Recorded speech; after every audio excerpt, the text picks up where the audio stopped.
русия нақша дорад то охири сол барои интиқоли муҳоҷирон поездҳои чартириро ба роҳ монад.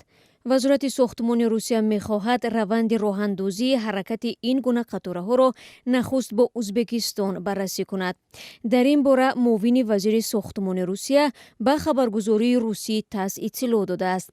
ба гуфтаи Никита Сасишин, онҳо бо ин мақсад ҳафтаи оянда ба узбекистон сафар хоҳанд кард то ҳама масъалаҳои марбут ба бурдани муташаккилонаи муҳоҷирон, шурӯъ аз интихоб, эмгузаронӣ ва борои транзитӣ тариқи Қазоқистон интиқол додани онҳоро матраҳ кунанд.